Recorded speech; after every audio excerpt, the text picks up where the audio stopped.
I'm Angela Greiling Keane. I'm this year's National Press Club president, and I'm a reporter for Bloomberg News. We are excited to have such a full room tonight and such a great program up ahead of us. Tonight we're going to celebrate the centennial of the suffragists marching down Pennsylvania Avenue, very, very near to here.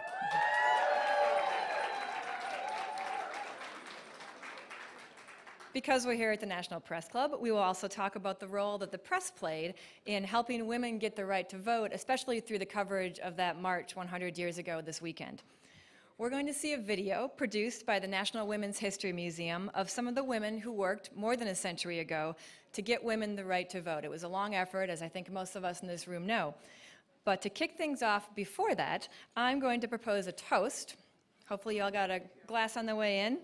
I'd like to propose a toast to the courageous women suffragists who put themselves on the line to gain something that most of us today take for granted. Please raise your glasses to them.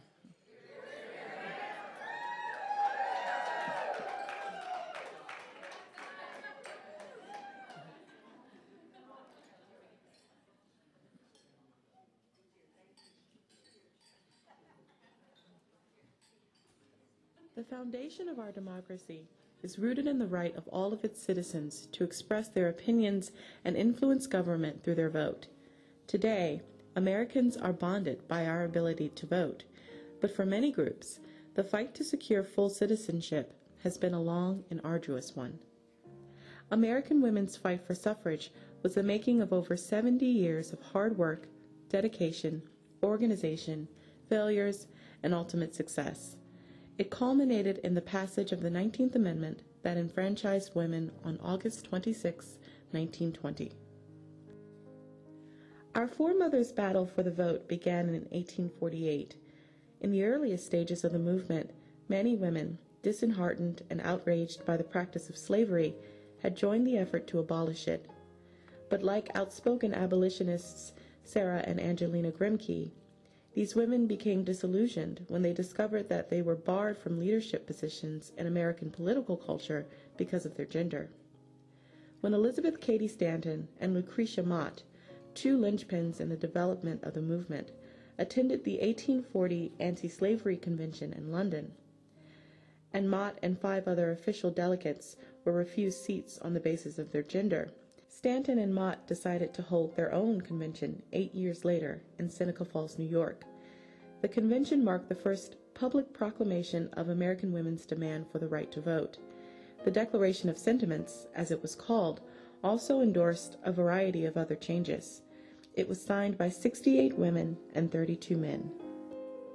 Between 1848 and 1869, about 20 other women's rights conventions were held in the United States, which became the basis for the suffrage movement in the 1870s and 80s. After the end of the Civil War in 1865, a rift developed within the movement over the 15th Amendment, which granted the vote to African American men, but made no reference to women.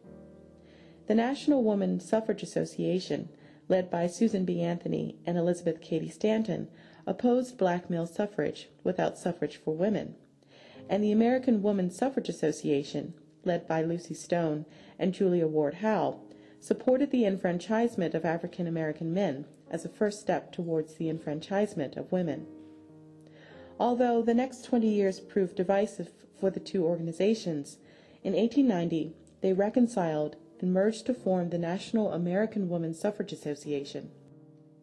In the early 1890s, Carrie Chapman Catt led the organization in helping Western women win the vote, and the Wyoming Territory became the first to grant full civil rights to women on December 10, 1869.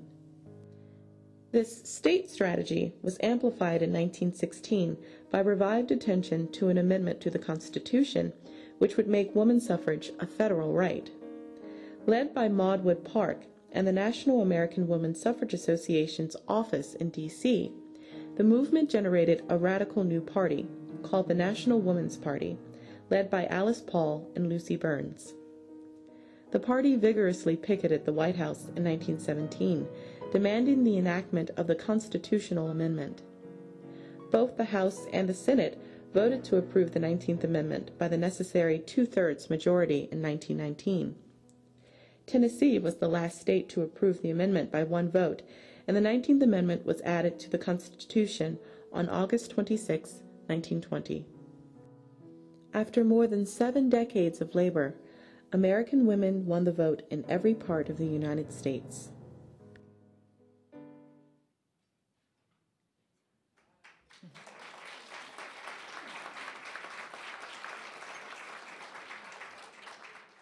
Here at the National Press Club, while it's no longer remarkable for a woman to be standing here as the National Press Club president, there was a time not so long ago that it was almost unimaginable.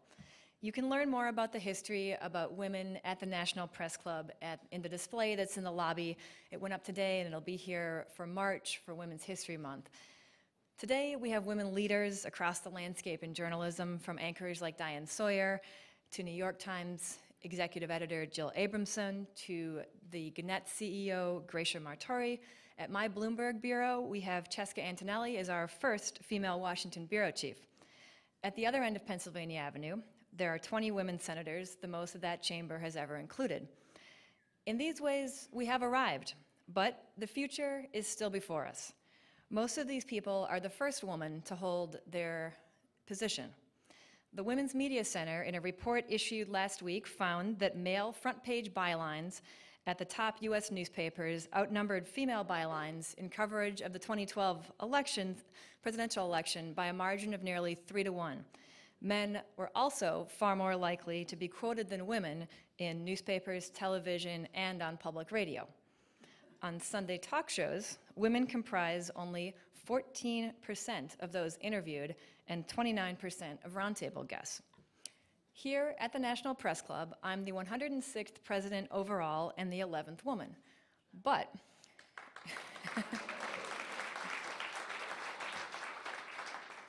in good news, I took the reins from another woman, Teresa Warner, who was president last year, and including the two of us, 6 of the past 11 presidents, so more than 50%, have been women. So we're making up for lost time here.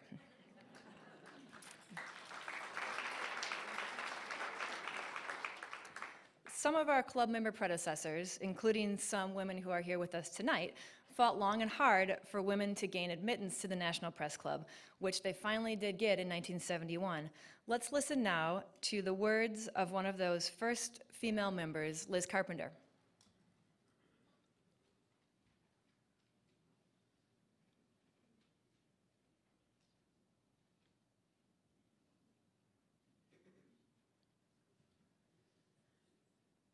It was a great thrill for me the first time I went to Washington, which some people had irreverently called the only asylum in the world run by its own inmates, and I found that to be pretty true lots of times. But I was thrilled to be there. I was 22 years old, fresh out of the University of Texas with my journalism degree in hand, and I took the 12th floor where all the important newspapers were housed and started knocking on doors and finding that the New York Herald Tribune with Bert Andrews, the Christian Science Monitor with Roscoe Drummond, all of these were the papers we'd been studying in history of journalism back in Texas. That led up to my seeing, for the first time, the National Press Club. And I'd never seen a real club before. I was out of Texas in a small town, and I remember those paneled walls, dark brown, and 3 tickers, INS, AP, and UP, going off all the time. The click of them, if you're a reporter, that gets in your blood fast, and it never leaves.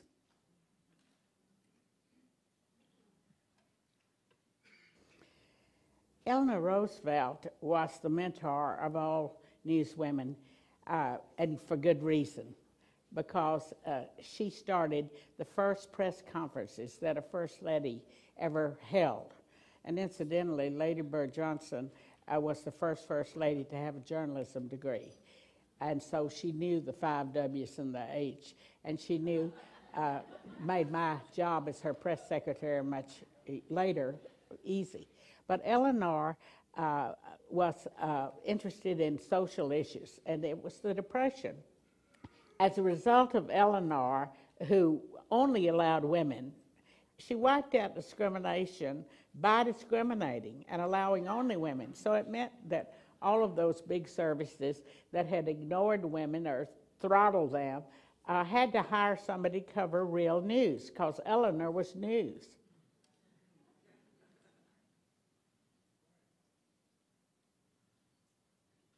The press club was the place to be, and it was a place that you always loved to take guests when we finally had the opportunity to. And since then, it's very equal. Several women have been president of the press club. I've made 2 speeches there. It's just a place that is so exciting that I don't even know that there's much of a Women's National Press Club left anymore, because that's what happens with equality.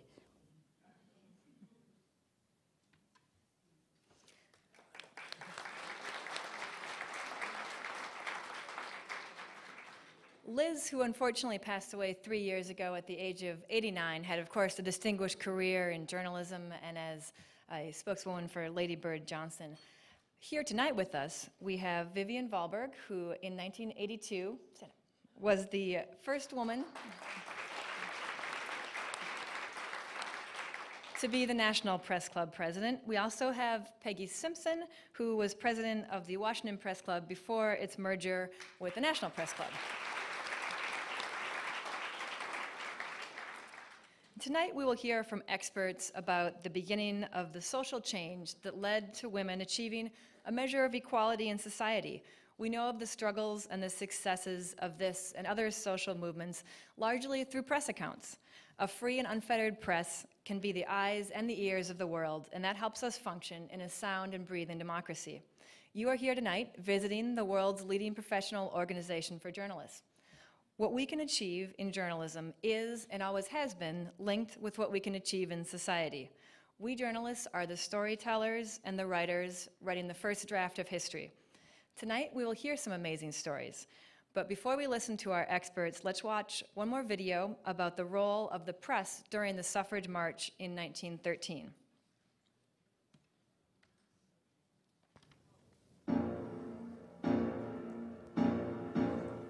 At 3:20 p.m. on Monday, March 3, 1913, 5,000 marchers, who had descended on Washington, D.C. in a public testament to their determination for securing the vote for American women, began their march down Pennsylvania Avenue. Their destination? The White House. In the lead was lawyer and outspoken suffragist Inez Milholland, dressed in a long flowing white cape and sitting atop her horse, Grey Dawn. Alice Paul, future leader of the radical National Woman's Party, had begun to plan the landmark parade less than 3 months before, and had used her marketing genius to coincide the parade with the inauguration of President Woodrow Wilson the next day, knowing there would be thousands of people in Washington to witness the suffrage cause.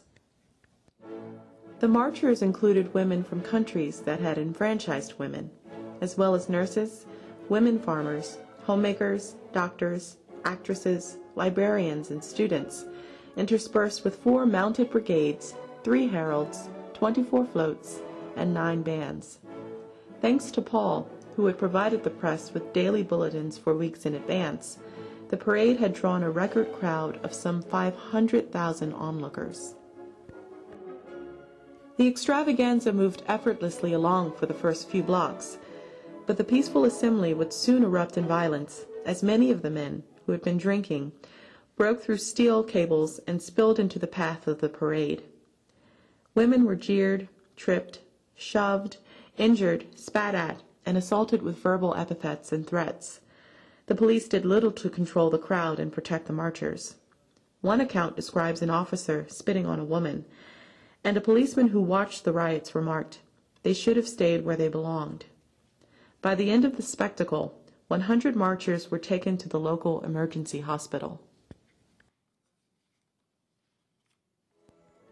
The parade caught the attention of the national press, which had turned out in force to cover the events. Prior to the march's commencement, the Washington Post commented that their character, ability, and common sense forced serious recognition of the women's demand. In her March 3rd column in the New York Evening Journal, muckraking journalist Nellie Bly declared that suffragists are men's superiors. Readers across the country who hadn't known much about the movement or had only a marginal interest were suddenly galvanized by the press's descriptions of the violence that broke out at the parade. The Associated Press reported 5,000 women marching in the women's suffrage pageant today virtually fought their way foot by foot up Pennsylvania Avenue through a surging mob that completely defied the Washington police, swamped the marchers, and broke their procession into little companies.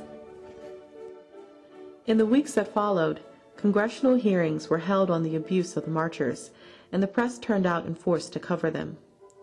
The San Francisco Examiner noted, "The suffragettes have gained thousands of supporters in places where they had not looked for converts." The reaction to the violence at the march also won the suffragists the support of the New York Times, even though it was staunchly against suffrage. Whatever one may think of the object for which the women were marching, what they did was in the exercise of the right of the legality and legitimacy of which, as an expression of sentiment and desire, are beyond question, the Times stated. Like other American citizens, they were entitled to protection. The Times' recognition of their constitutional right of assembly gave a greater credence to their right to vote. As a further result of the press's coverage, newspapers became the forum for a broader conversation about women's place in society and public life. While the media's reporting on the women's rights movement still had far to go, its coverage of the 1913 suffrage parade stands out as an admirable effort of reporting on women's campaign for equality.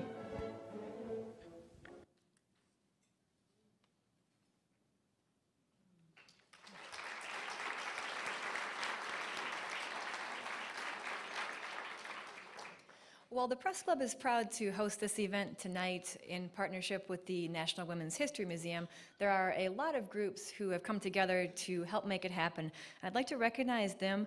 Please hold your applause until I get to the end of the list, because fortunately it's a long list. And I'm going to ask representatives of each to stand as I say your group's name. We have the Accounting and Financial Women's Alliance, the American Association of University Women, the Association of Junior Leagues International, the Business and Professional Women's Foundation, Daughters of the American Revolution, General Federation of Women's Clubs International, Girls Learn International, the League of Women Voters, the National Association of Women Judges, the National Conference of Puerto Rican Women, the National Congress of Black Women, the National Federation of Press Women, the National Foundation for Women Legislators, the National League of American Pen Women, the National Women's History Project, the Older Women's League, or OWL, the Sewell Belmont House and Museum, Women in Aerospace, Women in Defense, Women in Film and Video, Women in Military Service for America, Women in Business Enterprise National Council, the Council on Women Leaders, the Women's National Democratic Club, and last but certainly not least, the Muslim Women's Council. Now let's give them all a round of applause.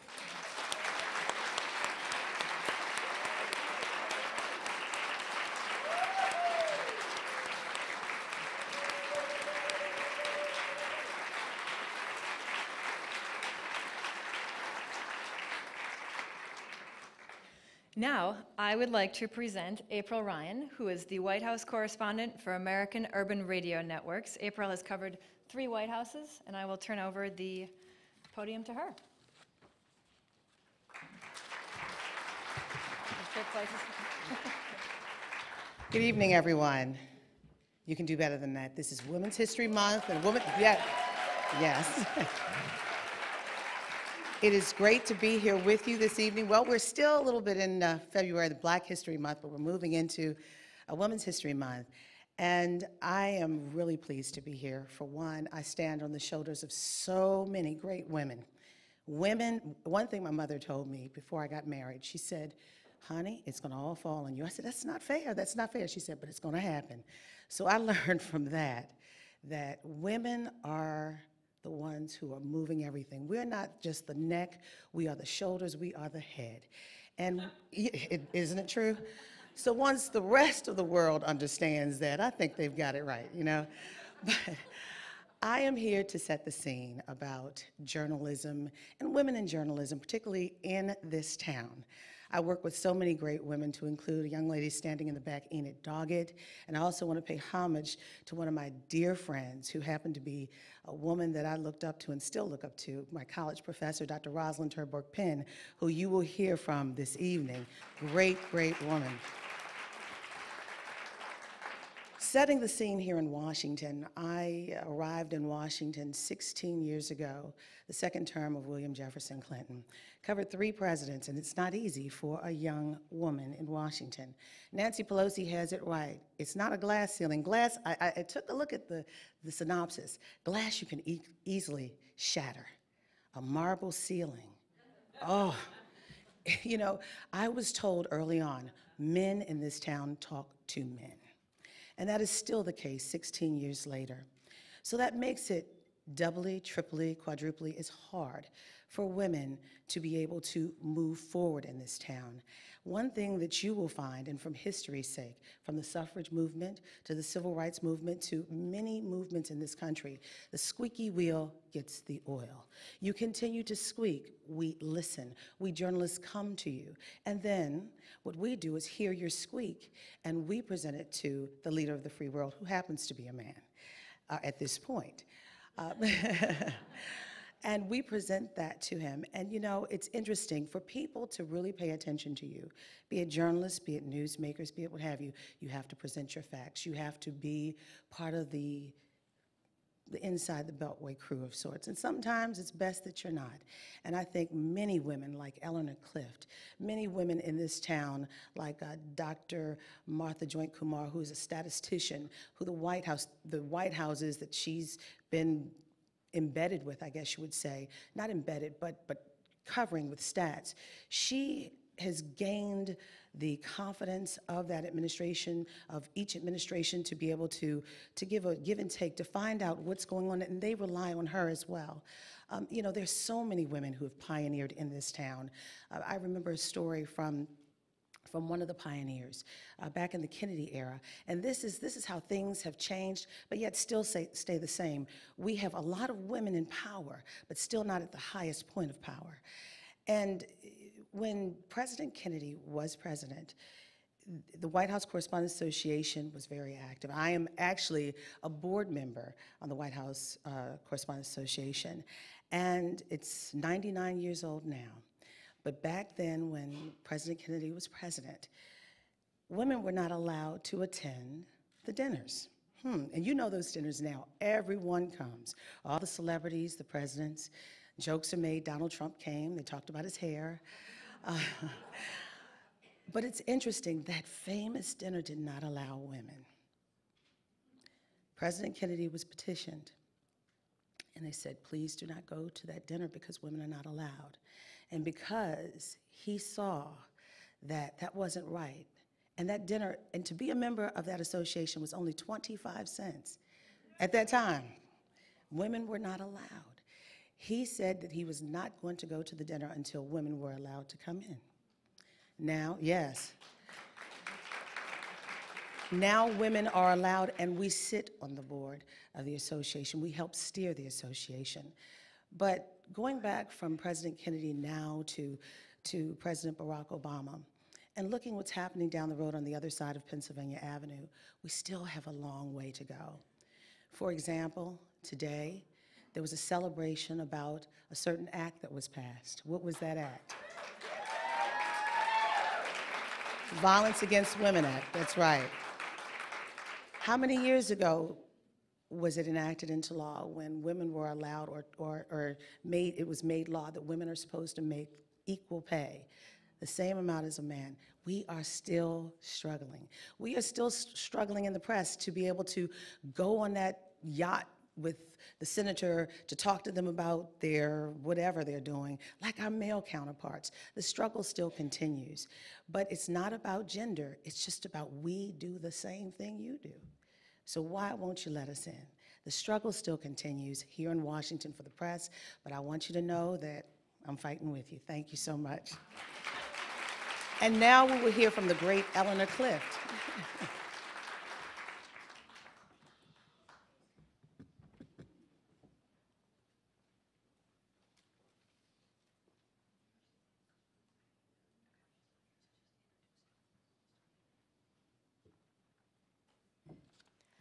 We're still waiting on Maureen Bunyan, who had a job to do. She had to anchor a newscast, so she will be joining us when she gets here. So in the meantime, I am going to turn the microphone over to Eleanor Clift, who is going to moderate the panel of wonderful women leaders we have tonight.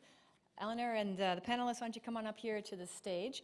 Eleanor is a contributing editor for Newsweek magazine and also for the Daily Beast.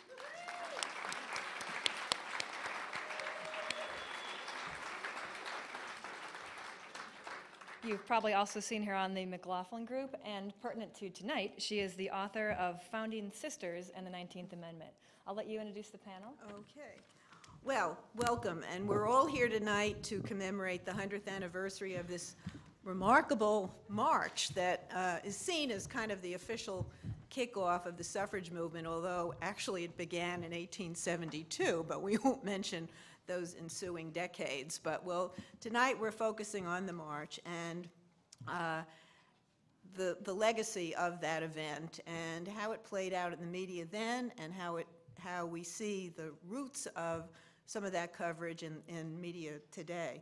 I have to point out that women were not allowed in the press club, this august place where we are, until 1971. And women were allowed to sit up in the balcony, and of course that spawned a book called Girls in the Balcony. So one thing we women know how to do is we know how to make chicken soup out of chicken something else.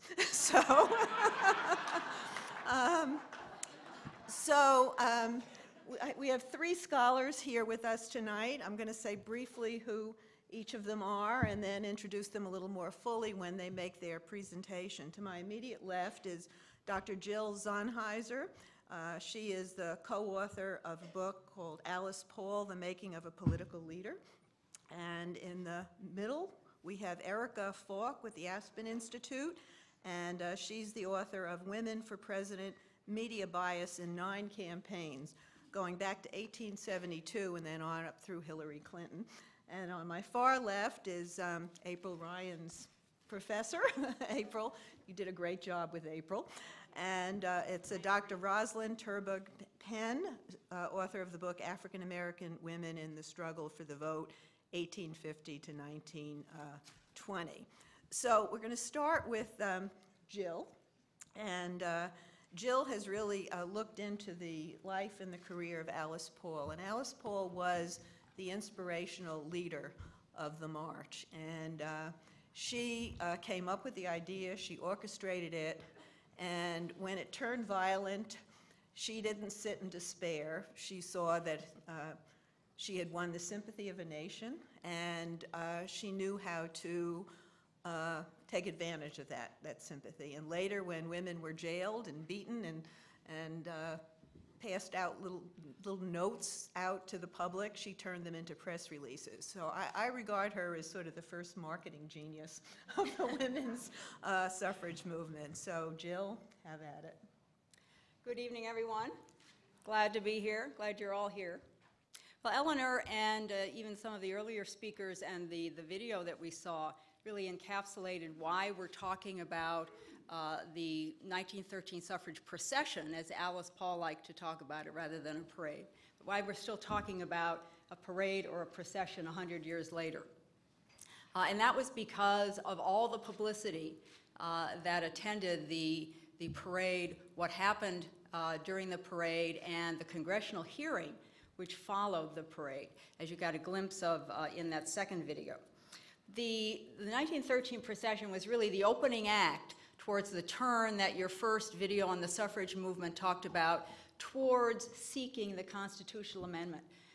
This drive had been sort of backburnered for quite a while because of fears that Southern Democrats in the Southern states would never vote to enfranchise black women in the South for fear of upsetting the racial politics of the South. So Alice Paul decided that actually the federal amendment was the easiest way to go. She thought, I think, that the Southern states would be a little more willing than perhaps they were ultimately. But she, long story short, she decides to stage a wonderful parade of the type that she had participated in Britain, along with her colleague from Britain, a woman named Lucy Burns.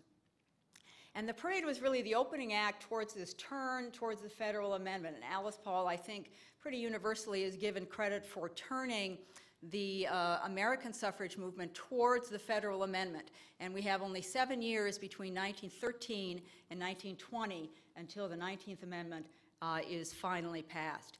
So Alice Paul, with her marketing genius, her genius for getting press and publicity, and like many people today, she didn't believe that there wasn't any such, she did believe there wasn't any such thing as bad publicity.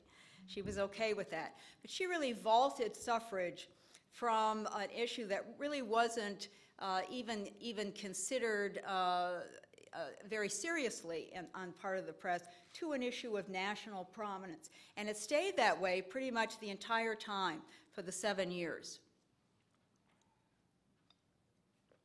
We think, oh, another march on Washington, what's the big deal? But actually, this was only the second political demonstration that had been done in Washington by 1913. The first one, does anyone know what the first one was? Coxey's Army came to town in 1896 in the wake of an economic depression, seeking some social programs for the unemployed.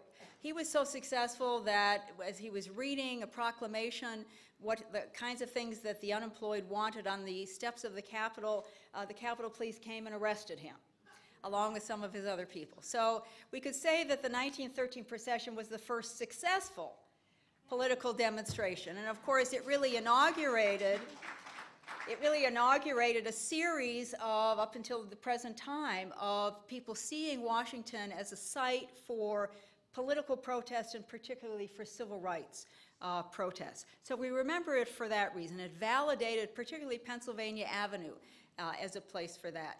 Alice Paul wanted to stage women's exclusion, and this is why it wasn't okay for her to have a suffrage contingent in the inaugural day parade. That was the original idea that the National Suffrage Organization had, but she really wanted something separate, something that would be, as she said, a procession of our own, to stage the fact that women were excluded from political power. And where does she want to march? She wants to march down Pennsylvania Avenue, America's street, down the central corridor for political power in this country. So she had, we speak of marketing genius, she knew she had that sense of place and she had that sense of moment. She argued strenuously for the day before Woodrow Wilson's inauguration, knowing she would get the inaugural spotlight, the press, and also all of the crowds. And of course, it was the crowds that attempted to ruin the event.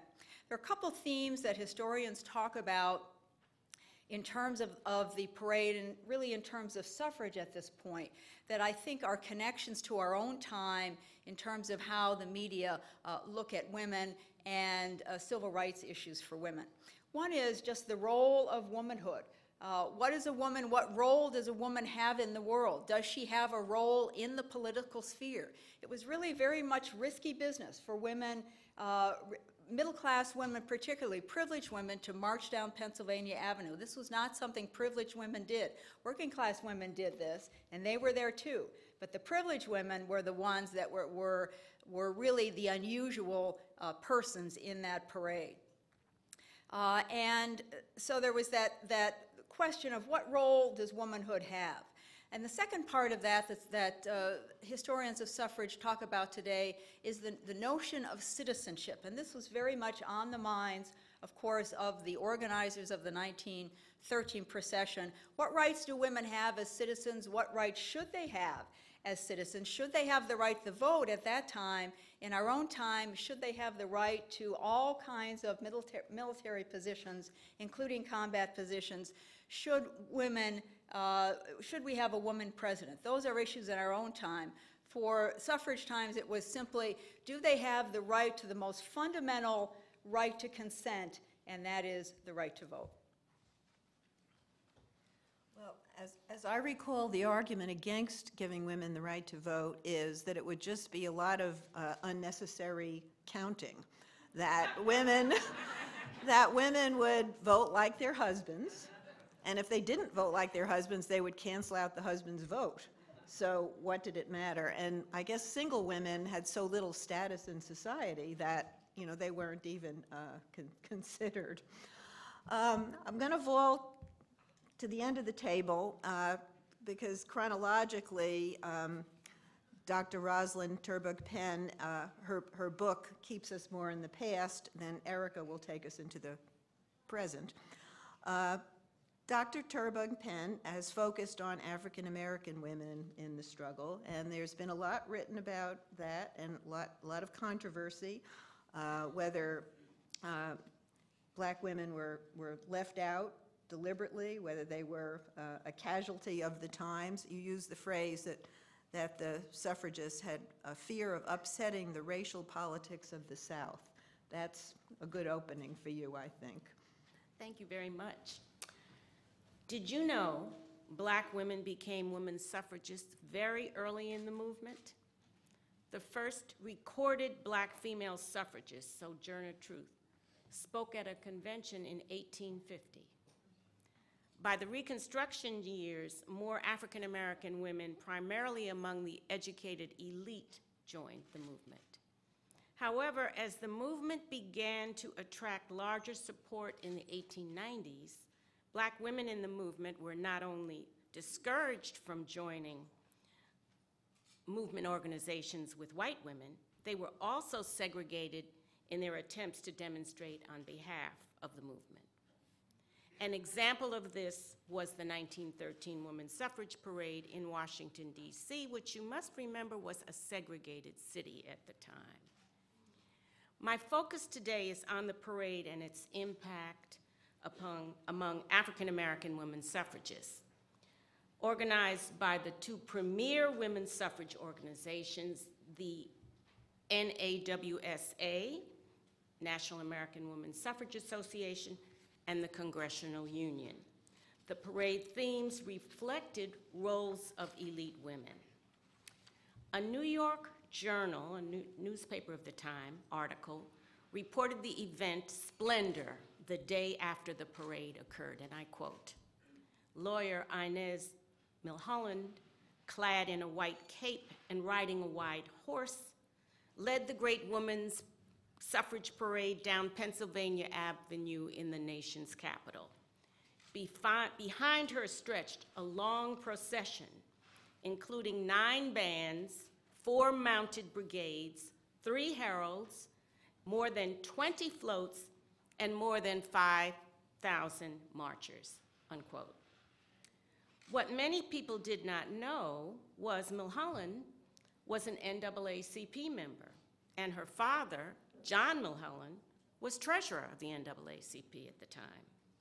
Consequently, Inez reported women's suffrage news to the NAACP, whose The Crisis magazine published it.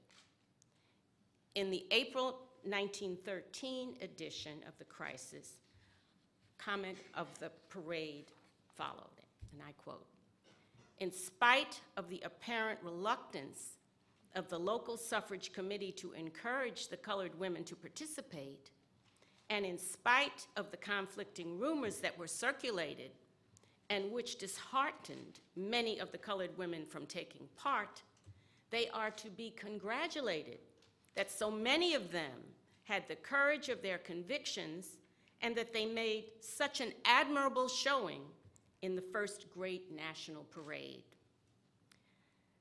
These disheartening experiences felt by African American women were exemplified by the leaders' recollections of the events.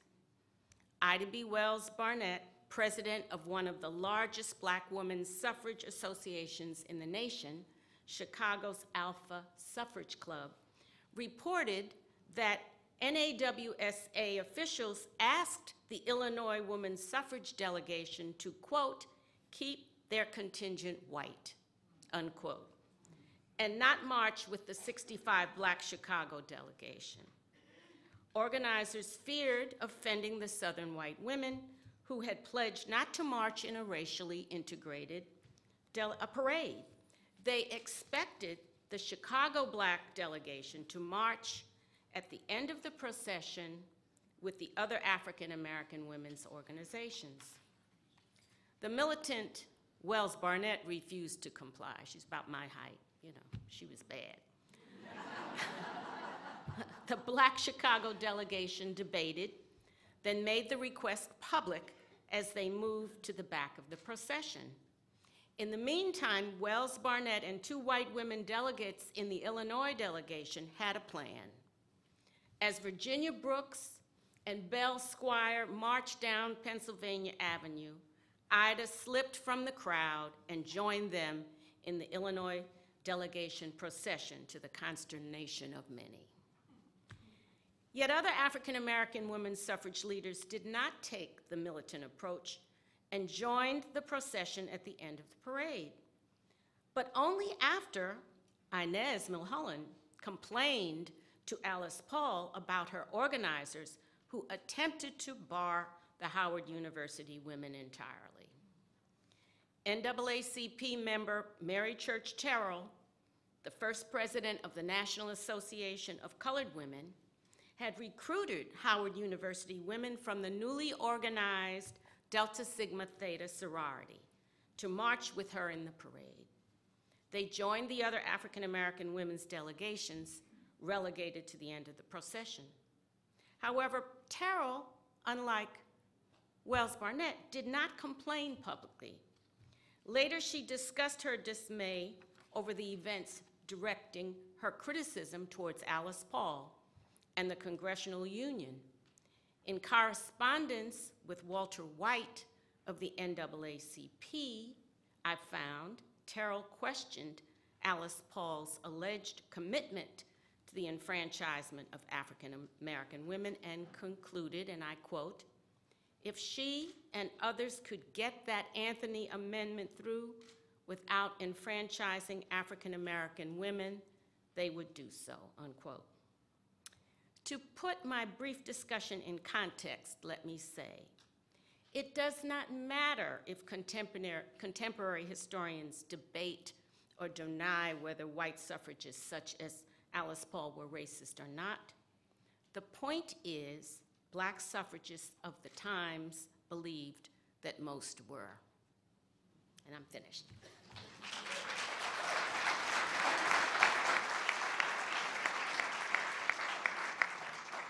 Once again, driving home the point that perception is reality.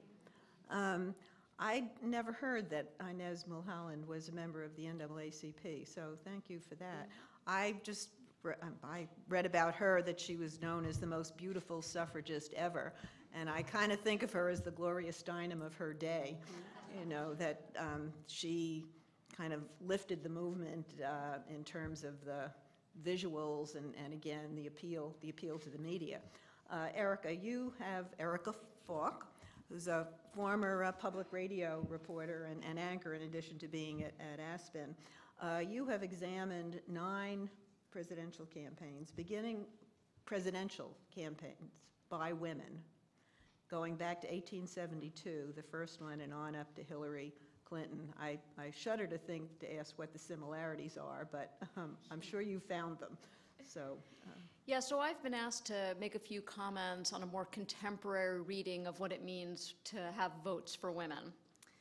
In January of 2007, Senator Hillary Clinton declared her intention to seek the White House, and in doing so entered the race as a front-runner for the Democratic Party nomination. A December 2006 national poll by the Gallup organization reported that respondents named Senator Clinton most often as their choice for the Democratic nomination.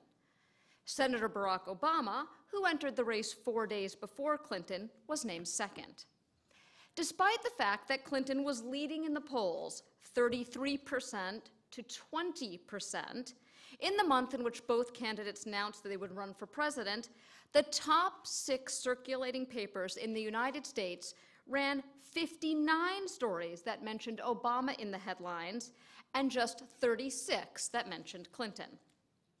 That the press seemed biased against a woman running for president was not surprising. In fact, historical trends show that women candidates for president consistently receive less press coverage than equivalent men running in the same races. What was surprising was that the disparity was present when the woman was the front runner, and that such a problem, which had been manifest in press coverage since 1884, was still true in 2007.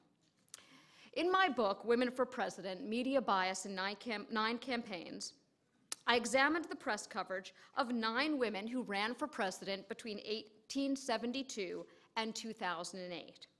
And I compared that coverage to the most equivalent man running in the same race. Now, when I embarked on the study, I expected to find 2 dramatically disparate coverage in the 1800s and 2 converging lines that showed equality in the aughts. The surprising conclusion of the book is that there were no trend lines. Most of the differences found in 1872 were still present in 2008. And this is all the more striking when you consider that in 1872, when the first woman ran, women did not have the federal franchise. No women were elected representatives. Women, with very few exceptions, were not reporters, editors, or newspaper owners. So let me give you a few quick examples of some of the other findings in the book. It turned out that when we aggregated all these races, men got about twice as much coverage as the equivalent woman running in the same race. So we're talking about 2 different candidates who polled about the same, and yet men got 2 articles for every one that a woman got, and those articles were 7% longer. When I examined the substance of the coverage, which is to say how much of the coverage was issue coverage or covered the public policy positions of the candidate, 16% of the paragraphs in the stories about women were such substantive issue coverage, while 27% of the paragraphs about men were. That means that men, on average, got 68% more issue paragraphs than women did. I also examined subtle ways the press might convey sexism. For example, the dropping of honorary titles. An example of this would be if the president referred to Senator Chase Smith and instead called her Mrs. Chase Smith. It turns out that the press does this for both men and women, but it happens to women 32% of the time and to men only 11% of the time. And just one final area I want to touch on is the idea of physical descriptions. So the press describes both men and women physically, for example, by saying that they're beautiful, or they wore a white cape, or that their hair was parted, or that they wore a black suit. But it happens 4 times as often for women as it does for men. And so there are a lot of parallels in the women's races across time, and there wasn't a lot of optimism. I will say on one positive note that though all of these patterns were pretty much manifest in the Clinton-Obama race, the proportion of difference was smaller. So whether that's a reflection of the fact that Clinton was a front runner or, we're moving, I can't tell you, but hopefully we're moving.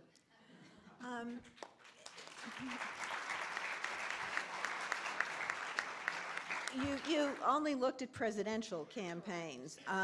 Would it be fair to say that in races for Congress or school boards, or that in recent years, certainly, that being a woman can be an advantage? Well, it's a really good question. There's been some really excellent studies that have looked at women in legislative races, House and Senate, and governor over the last 30 years. And they find basically the same patterns that I do. Now, I have to say that there's been some very recent research coming out that suggests maybe in the last 5 years or so, again, it's possible that they're showing a diminishing of the differences. It's also true that the differences tend to be greater as you go up. So at the presidential level, they tend to be greater than at like the school board level.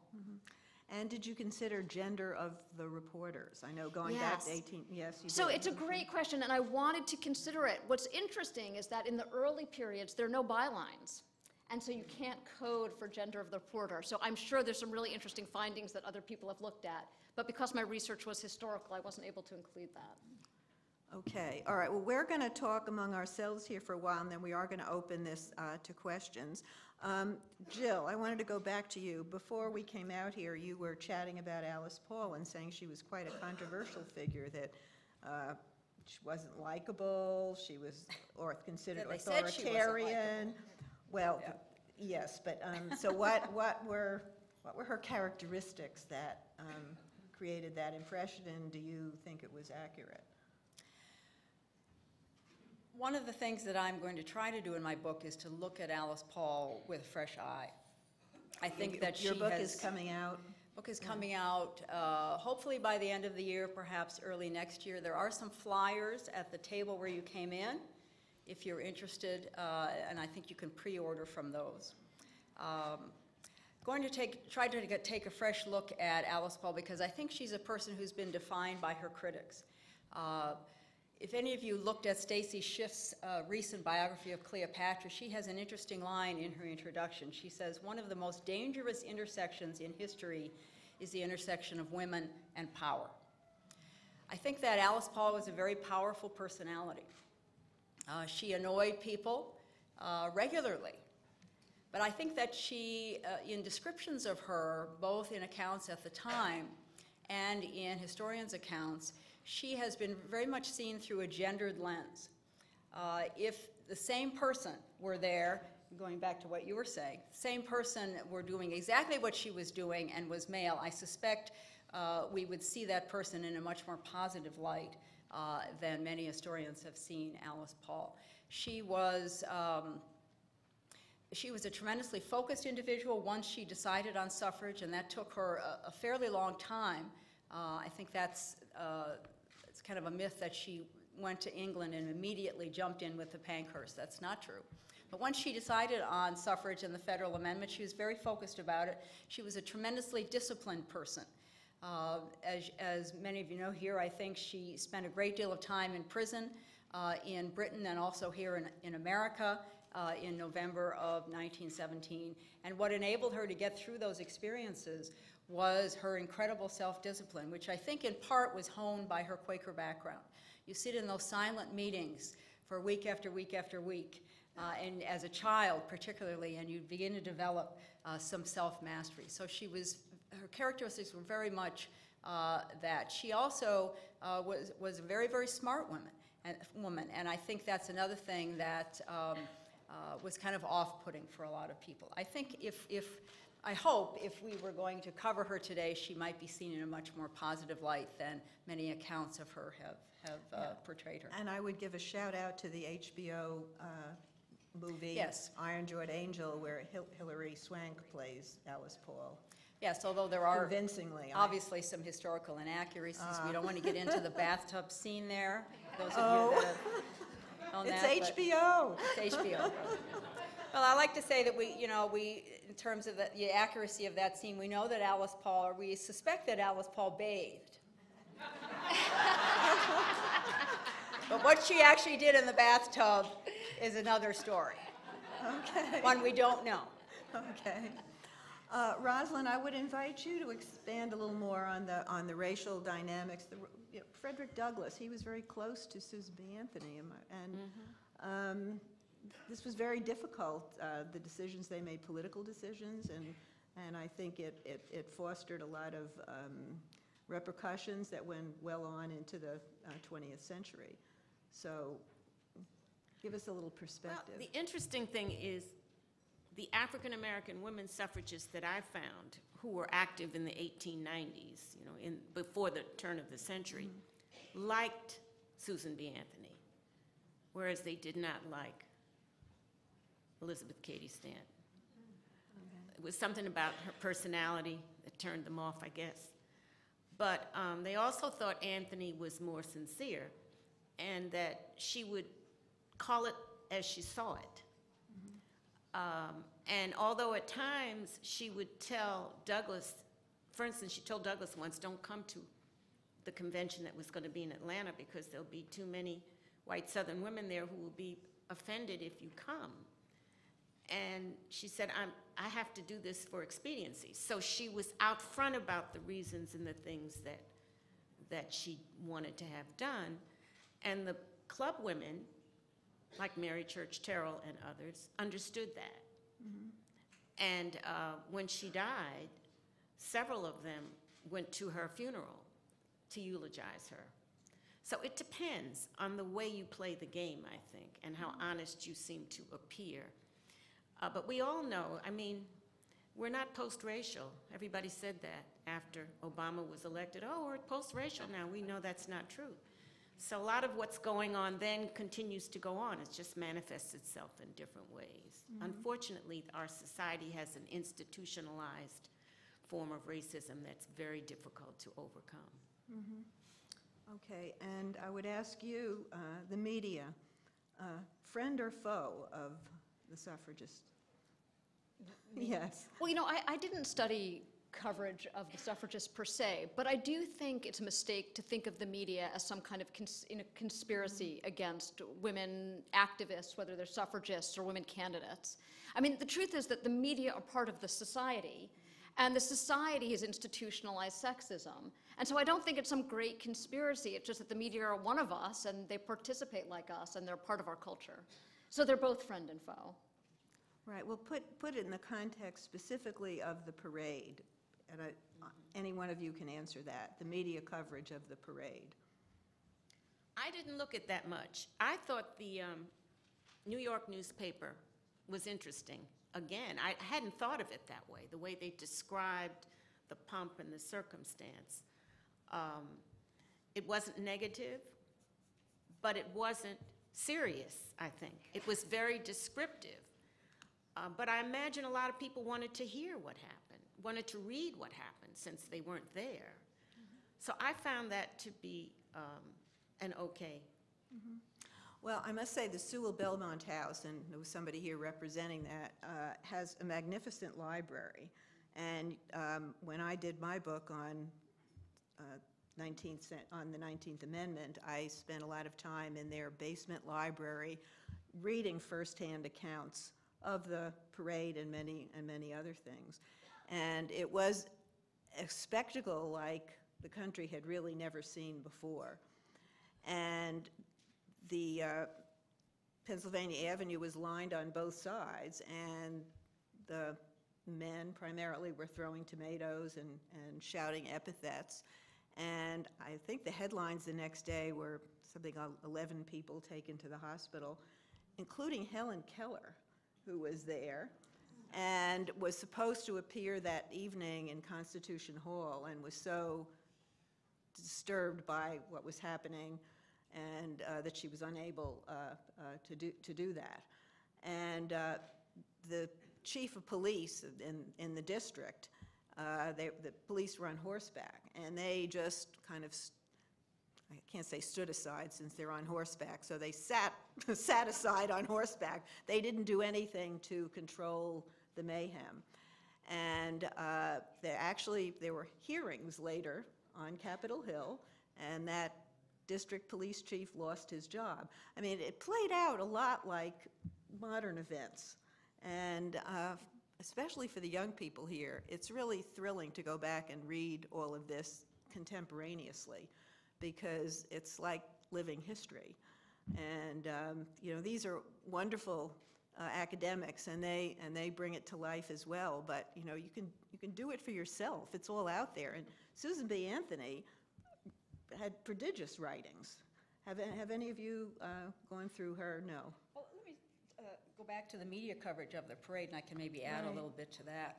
I think one of the interesting things about the parade was the very subversive nature of it.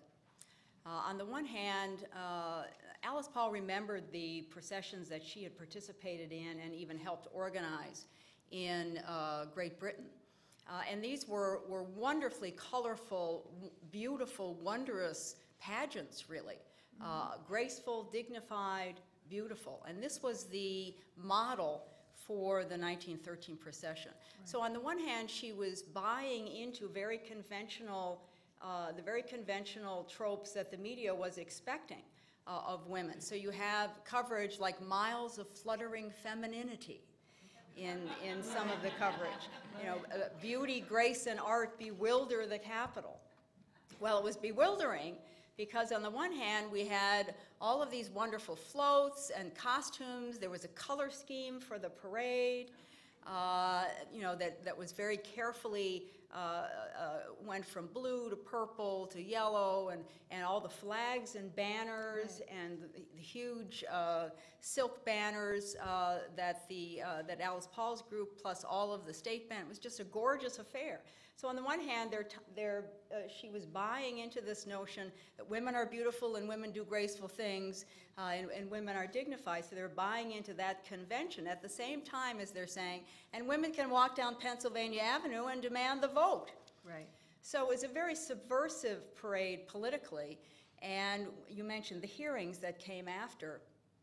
When they parlayed the outrage over what had happened in the police, with police not giving the women adequate protection, when they parlayed that into a congressional hearing, because there were congressmen marching in the parade with them, some of the suffrage, pro-suffrage congressmen.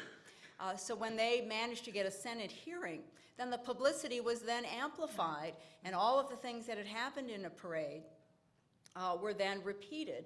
And Alice Paul very carefully chose the women to very highly respectable, very prominent women, socially prominent women. No black women were in the hearings for very, very particular reasons, because they were not sending, and you mentioned the reputation angle before in terms of the presence of black women in the movement. That was very much on display or not on display during the hearing. So this gave the women the opportunity to press their point, while at the same time the press very much in favor of freedom of expression. So they tended to be kind of positive about this parade, because all the women were doing were walking down the street, minding their own business, trying to march down the street in favor of suffrage. They weren't doing anything to harm minding their own themselves. business, but Yes. provoking the Provoking, conventions of the day. And with that, I want to open the floor to questions. I think we have some one or two descendants of suffragists in the audience, and I would welcome them to come forward first. Okay. One of those women is Pauline Jenkins, who's Elizabeth Cady Stanton's great-granddaughter. Oh, yeah. Oh, good. I'm the shortest descendant, so I guess I go first. I'm a descendant of Lucretia Mott. I'm here with my mother. So we're trying to figure out how many greats it is. I think I'm the great-great-great-granddaughter, if you're two greats, right? So that's on my mother's side. And then on my father's side, I was reminded just today that there was a suffragette who was a Russian Jew, and she chained herself to the White House fence. She was so petite, however, then when they unchained her and found she was a mere 100 pounds, she didn't go to jail because they all thought she was a child. Okay. So my contemporaries, I'm sorry, her name is Ethel Slavin Cohen on that side. So I have my counterparts here, and I'll let them introduce themselves. My mother, Patricia Ann McCarthy, as well. Sorry, I don't know where to go. Thank you, my counterpart. I'm Elizabeth Jenkins Saline, and I'm the great-great-great-granddaughter of Elizabeth Cady Stanton. So we share the three greats, very exciting. I've never met a counterpart before, so thank you for bringing us together. And it is of matrilineal descent. So Elizabeth Cady Stanton had a daughter, Harriet, who had a daughter, Nora, who had a daughter, Rhoda, who had a daughter, Colleen, my mother, who had a daughter, Elizabeth. So thank you all for being here and for supporting our movement forward.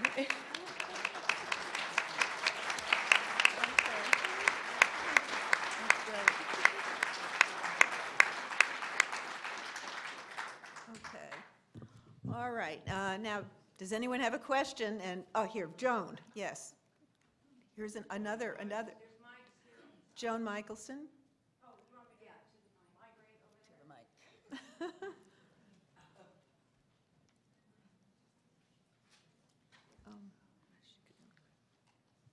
Thank you, Eleanor. I am a descendant as well, actually, on the reporter side. My great-great-aunt was Miriam Michelson, who Erika might have heard of, who was one of the foremost reporters of the suffrage movement, particularly in the 1890s, and personally, literally, kept the suffrage movement on the front page of the Philadelphia Inquirer and the San Francisco Chronicle. If I may, she also had a couple of interesting brothers, but we'll leave them out of it for the moment. I'd like to read a quote from Lynn Sherr's great book on Susan B. Anthony, which is a quote from Miriam. It's very brief. It must be a fine thing to believe, excuse me, I should give you context. She was writing about Susan B. Anthony herself and what it was like to interview Susan B. Anthony. It must be a fine thing to believe that you are leading in a great movement that will triumph and prove to the immense benefit of the world. To have the conviction that you are preaching a gospel that will save womankind and that nothing else can do it. We need to do that today, correct? And I actually have a question for the panel. The one thing that's been left out a little, except for maybe Frederick Douglass, is the role of men. If you could talk about, I mean, we need male champions. We love the men that are here. Thank you for being here.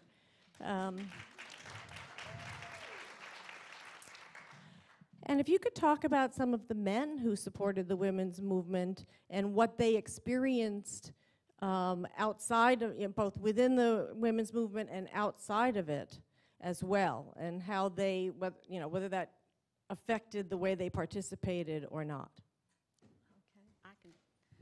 W.E.B. Du Bois, who was the editor of the Crisis magazine, a professor himself, a Harvard PhD, lived in New York City and was very, very active in promoting the movement. And he worked very hard to publicize the fact that men, black men in particular, could be the turning point if they supported suffrage. And in New York State, of course, black men could vote. And the referendum in New York that was posted in 1915 failed. Shortly after that, Du Bois got on the stick and said, you've got to get out here and vote.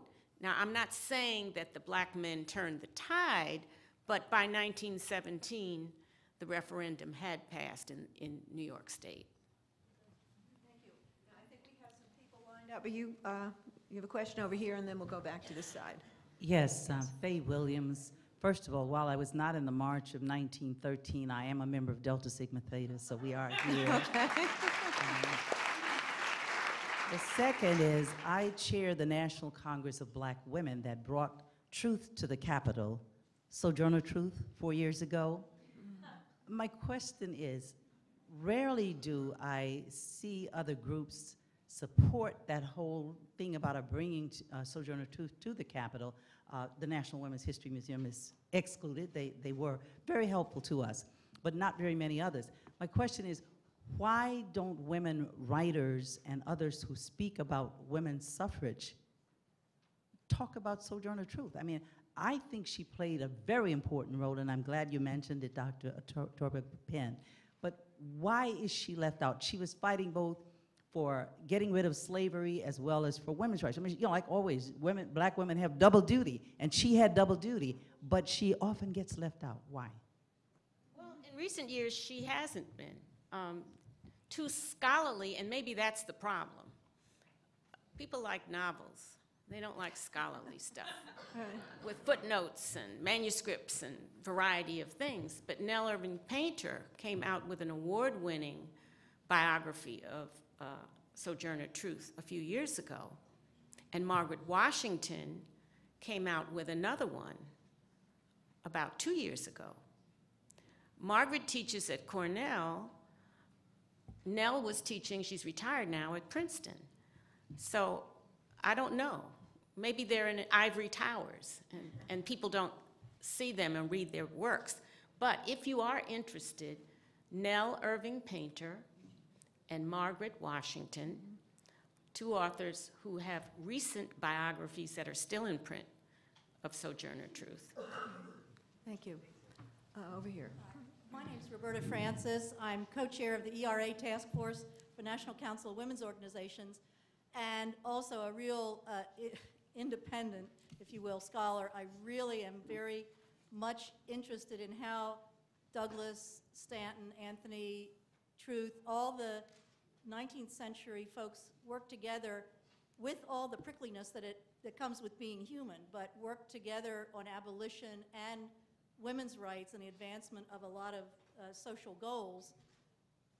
I don't even know how to frame the question, but it seems to me that as much as there are fracture lines, we can learn some things about how they could put aside even the division, the schism over the 15th Amendment, and still remain in harness together. I'm so glad you cited the April 1913 Crisis magazine, Rosalyn, because I read some of that thanks to Jill Zahniser, and it's mind-blowing. One of the articles in that talked about how it was the white men who attacked the parade. The black men were very supportive of the suffragists. And this was a recounting written by some white women. I mean, it's just, when we look at how the superficial, oh, if it's race, it must be divided this way. If it's gender, it must be divided that way. Do you have like one rubric for how we right now could do better to be working together? Okay. That's a big question. Yeah, we want to have time to, there's two more questioners here, so who can do that? I think conflict, as you suggest, Bobby, is just a feature of human nature, and there have been schisms in any organization that you could look at, and suffrage was not any different from that. Susan B. Anthony and Elizabeth Cady Stanton did have their differences. They managed a relationship of 50 years, but they were mostly on the same path together.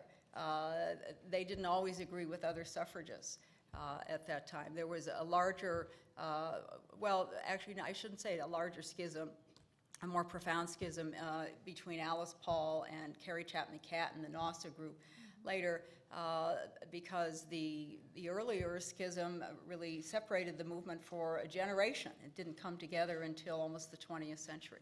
So I think conflict is going to be a part of human nature, and we have to accept it. And I think it's often highlighted more with women than with men. Because the notion, as we see from television shows, of a cat fight seems to draw a lot of attention. So I think it's gotten maybe more attention that deserves. One thing we know about the schism between Alice Paul, the National Women's Party, and NAWSA is that a lot of the differences were between the leaders. And the rank and file often belonged to both organizations, and they would pick and choose. If they thought picketing was too far down the radical road for them, they wouldn't do that, but they would participate in other Women's Party events. So I think it's been overblown to that extent. It was more between leaders than the rank and file at that time. Okay. I am another Alice. Alice Roosevelt Longworth has come to visit, and I just have a couple comments. Well, first of all, yes, of course. I was the first celebrity, so I'm not surprised to see all the press here. And, I've been following women's movements for most of my 96 years, and I'm just here to commend you for all the work you have been doing.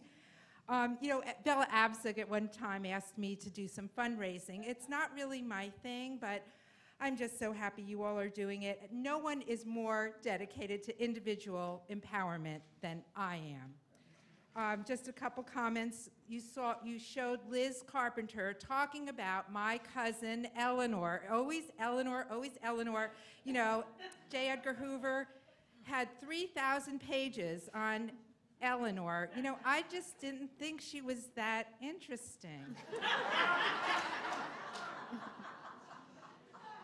But, you know, surprises may happen. Maybe one day there'll even be a memorial to her, even though we should pay more attention to Father's Memorial. Anyway, just another comment that, you know, I tease Eleanor, but I did admire her. You know, people said, she would say, a woman is like a tea bag. You never know how strong she is until she gets into hot water. And lastly, I just want to thank everybody for commenting on my hat. You know, Lyndon Johnson said he couldn't kiss me under this hat.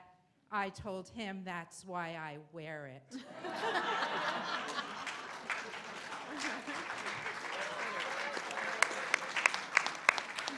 We should say that there is now a biography of Alice Roosevelt Longworth, simply called Alice.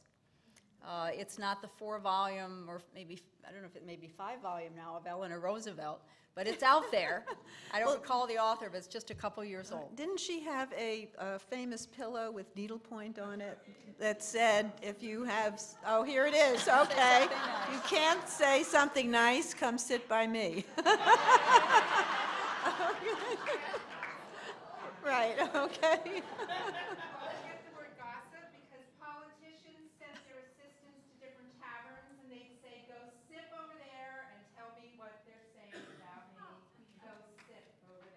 Okay.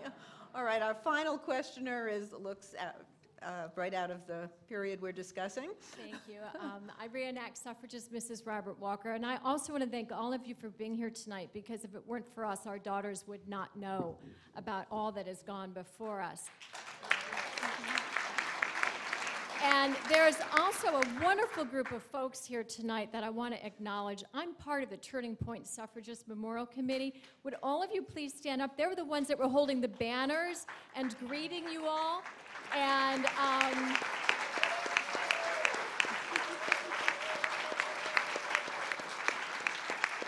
one of the things that we and they are about is making sure our daughters don't forget what had to happen to have that 19th Amendment passed.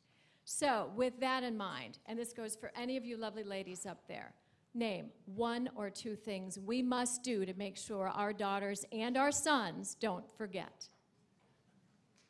Pass the ERA.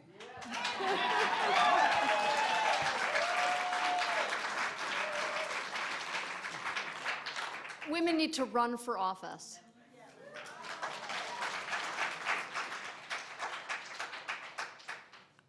I can't think of one. There are lots of things. Well, yeah, Thank you. rights that have been so hard fought and won can be taken away, and so we need to remind ourselves of the hard road that our foremothers walked for us. So thank you all for being here tonight. Excuse me.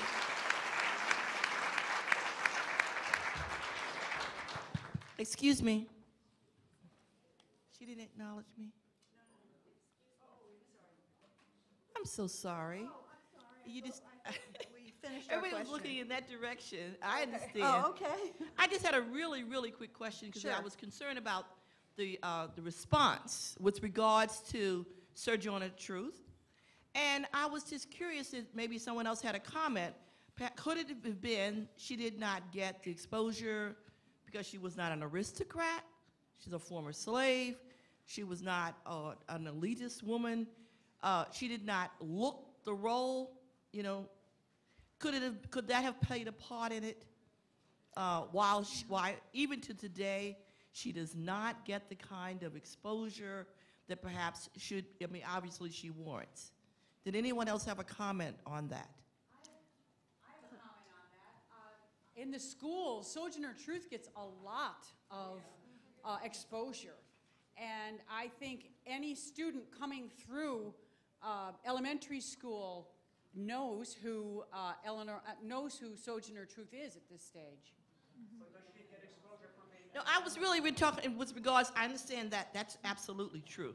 I meant with regards to the suffrage movement and in the historical documents and that sort of thing. Many women, many schools have these students reenact, I am a woman, am I a woman or I am a woman speech? Ain't I a woman speech? Yeah. And so that, I mean, I think that was all tied in with women's suffrage. So you know, not to say that she doesn't deserve more, but she certainly has been getting the recognition in elementary and middle schools. There's a lot of competitions even for students to do those speeches. Yeah, much more so than Alice Paul, correct. Let me make a statement about it. Sojourner Truth was an illiterate woman. Many people spoke for her and lied. Nell Painter talks about that in detail in her biography. And I can see how that would be controversial, because people would say, she didn't say that. I mean, things would be in the newspaper, contradictory things. So-and-so said such and such, but we don't know that that's true. And I'm not going to go into the details, because I do know one that I'm not going to tell you now, because then you'll be upset. But Truth was sort of a camp follower. She would go to various activities and work her way. She would do household work to pay for her food and her board. She had no problem being a working class former slave who was freed, because she was from New York State, and when they abolished slavery, she managed to gain her freedom. She did a lot of things with no pretense. She was out there, and I'm proud of the fact that she was. But lots of stories have creeped up about her that are not true, and she might not have even known about them because she couldn't read the newspaper. She had to rely on other people to say things. When I saw the movie Lincoln, I said to myself, I wonder if they're going to show her coming to see Lincoln, which she did. She had a photograph that she used to sell to people. I've seen images of it with her talking to Lincoln. But, you know, that wasn't going to come out in the movie, was it? No, because it really wasn't right. But, so there are things that have happened that you don't know about, things that have happened that you think happened that didn't. So, but we're learning more about her, and I think that's important. Very difficult to do, and the fact that Nell Irvin Painter did what she did with Sojourner Truth, I mean, that's really the point of the biography, as you're suggesting, is how difficult it was to find out who Sojourner Truth was. So anytime you have a subject like that who does not leave records, the kind of records that scholars like, it's going to make it more difficult for a biography or, you know, extensive kind of scholarly work to be done. I think that has hindered her visibility too. This is a fascinating discussion, and fortunately we have a reception after just a couple more remarks, so we can certainly continue that over there. As Maureen Bunyan makes her way up here, I would like us to offer a hand to our wonderful panel.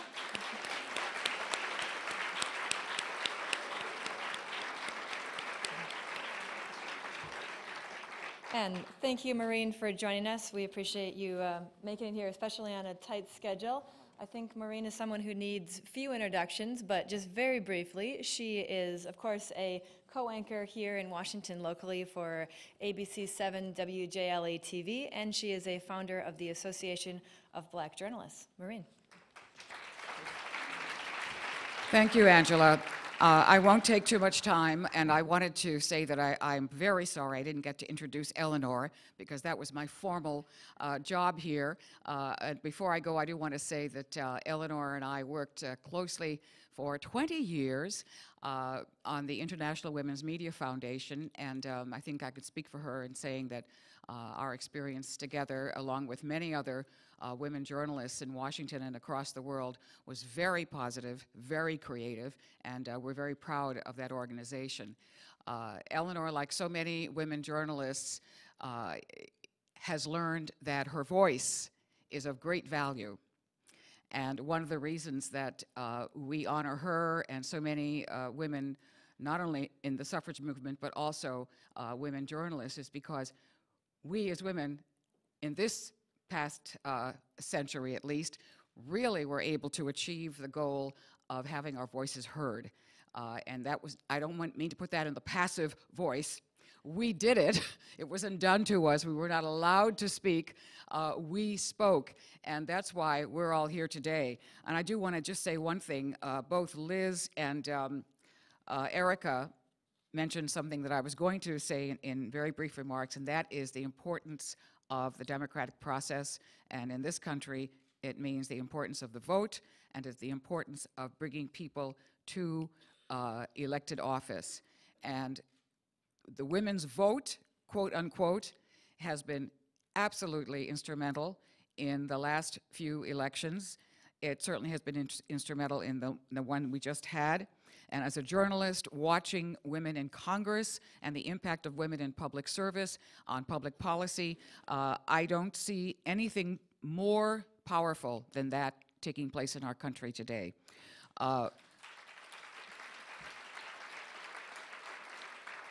I was very fortunate as a young journalist coming to Washington to have been able to meet the women who were forces in Congress, Bella Abzug and Barbara Jordan and Pat Schroeder and Patsy Mink and Shirley Chisholm.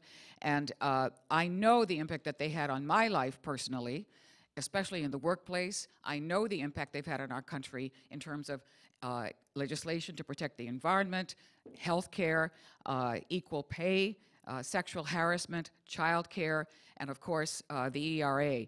And I think that we have to remember that one way in which our voices have now been institutionalized is through the women that we elect. And they would not have been elected if we had not passed the suffrage vote.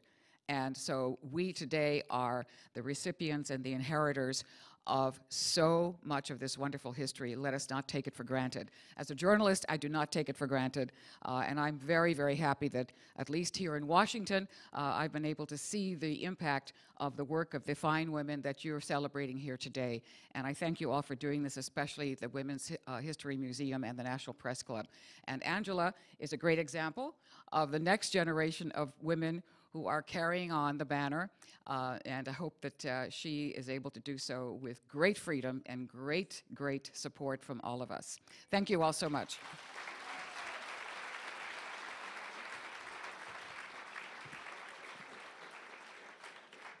Thank you, Maureen. We are honored to have two last guests with us tonight to give closing remarks. The first of those is Reverend Gwendolyn E. Boyd, who is the past national president of the Delta Sigma Theta sorority, and that is the group who is putting on the March reenactment that I'm sure she will invite you to on Sunday.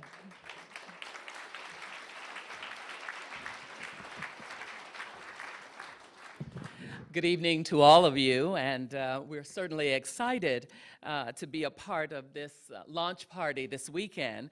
I do bring you greetings from the current national president of Delta Sigma Theta Sorority Incorporated, Cynthia Butler McIntyre, who will be joining all of us this weekend as we celebrate this tremendous occasion. I was asked to share just a little bit of information about Delta Sigma Theta so that all of us can operate on the same level playing field.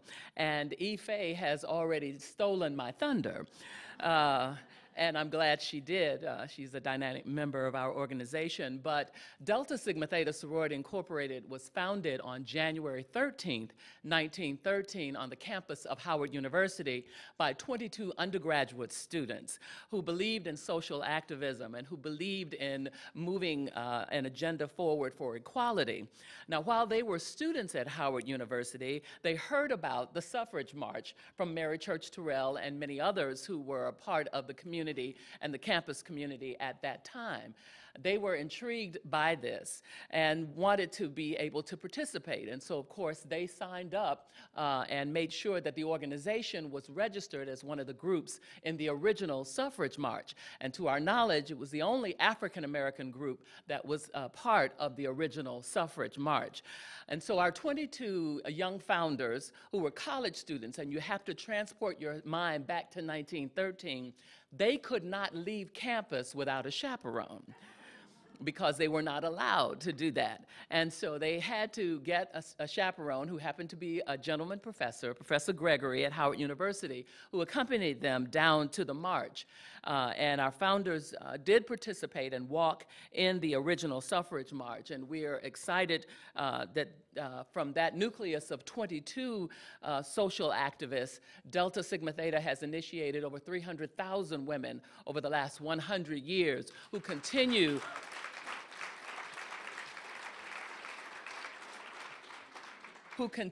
their legacy of being advocates for women's rights and who continue to be those social activists in our community.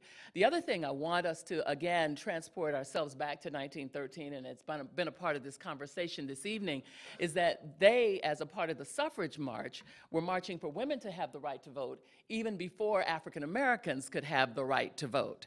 But they were women who were visionary and had tremendous foresight and knew that one day all of this would come about. And so we are excited as we, the members of Delta Sigma Theta, are celebrating our centennial year. We began the year with a float in the Tournament of Roses parade, and we had our tremendous Founders Day celebration right here in Washington, D.C. about 3 weeks ago, where we had about 16,000 of our members come to celebrate our founding at Howard University. And we will continue our celebration throughout the year. But as we celebrate our centennial, two of our members, their names have already been called tonight, Shirley Chisholm and Barbara Jordan, were both members of Delta Sigma Theta Sorority Incorporated. And many other names that we could call, Dr. Dorothy Irene Height, who was our 10th national president, and so many others who have been a part of moving the agenda forward for the rights of women. And so we are excited to be able to retrace the footsteps of our founders and all of the women who marched back in 1913 to make sure that women had the right to vote. And yes, we've come a long way, and all of the accomplishments that have been attributed to women over the last 100 years, but all of us in this room know we still have a long way to go because we acknowledge the fact that we're celebrating and launching the centennial weekend right now, but just yesterday, with the unveiling of the statue of Rosa Parks, right across the street was also testimony at the Supreme Court for Shelby County versus Holder. And so, yes, we still have a long way to go, but it doesn't negate the fact that we are here to celebrate. Many of you have already signed up, your organizations have signed up to be a part of the reenactment on Sunday. The press is going to be all over this. I was a little bit delayed here because we've been making the rounds in all of the press packets and letting people know what is happening on Sunday, who will be there, and we hope that all of you will be there. We will have the opening rally at 9 a.m. on the west of the U.S. Capitol, and we will step out at 9:30 as we retrace the footsteps of our founders and reenact the suffrage march, and we look forward to seeing all of you there.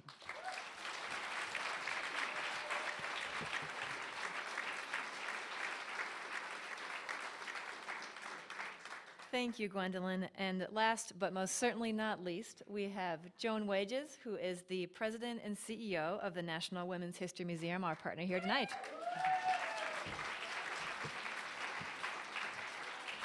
Well, thank you so much, Angela. Thank you to the National Press Club for partnering with us on this extraordinary event.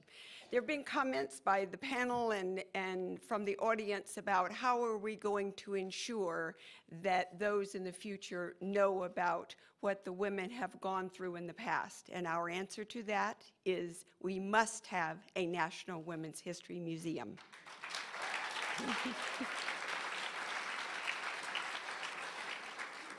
This celebration is just made to order for us. This is what we are all about. This is why we exist, is to honor what the women have gone through and face the challenges before us, and most importantly, how they have overcome those challenges. We have a quick public service announcement that we would love to show you. Don't tell me I can't say what I want. Don't tell me I can't be a soldier. Don't tell me I can't be an inventor. Don't tell me I can't be a movie star. I am Rosa Parks. I am Anna Mae Wong. I refuse to give up my bus seat to a white person. I disguised myself as a man to fight in the Revolutionary War. Don't tell me I can't fly. I am Amelia Earhart. I was shot twice in my first battle and removed the bullets myself. Don't let them be forgotten. Support National Women's History Museum.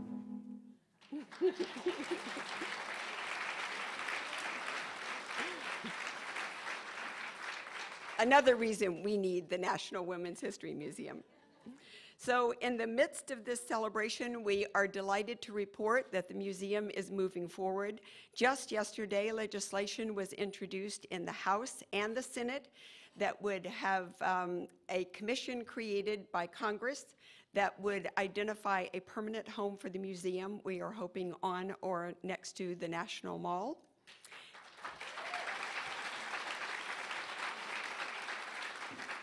And also yesterday, we released polling results that showed that more than 2/3 of the American public support Congress authorizing us to have a site, a building site on the National Mall.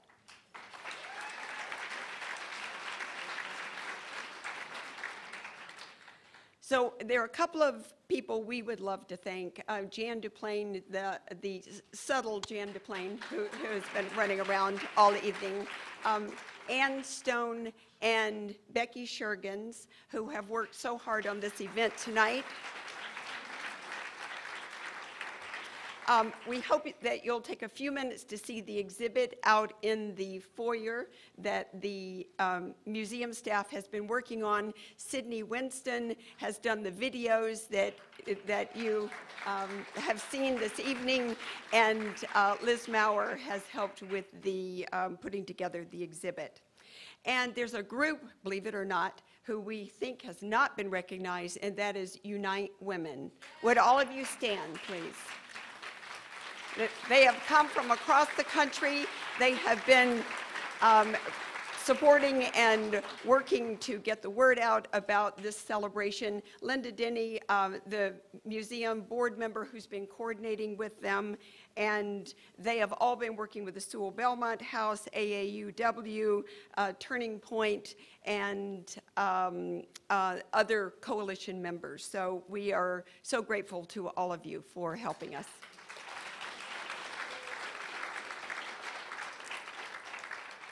This Saturday at 11 o'clock at the Lisner Auditorium, GW campus, there's going to be another scholars panel, and this time it's going to focus more on the background of the suffrage movement and about the 1913 march. So it's open to the public, and we invite all of you to come. And of course, we look forward to joining with you in the march on Sunday morning. So thank you to all of you.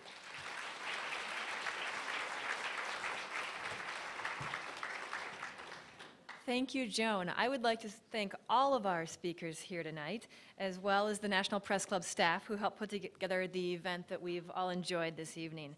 Thank you to the reenactors and everybody who helped bring to life the events that happened 100 years ago. Thank you especially to our audience. We appreciate you being here. We appreciate your questions. And before we depart for the evening, I would like to invite you to enjoy some refreshments prepared by Susan Delbert, who is standing in the back.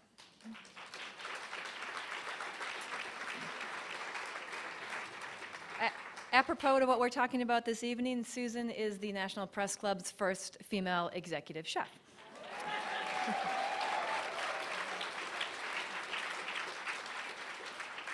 And if you like what you have here tonight and you'd like to come back to our Fourth Estate restaurant, which is open to the public, and try out our full menu, there are coupons for tonight's attendees on the table out in the hallway. With that, we are adjourned. Please enjoy.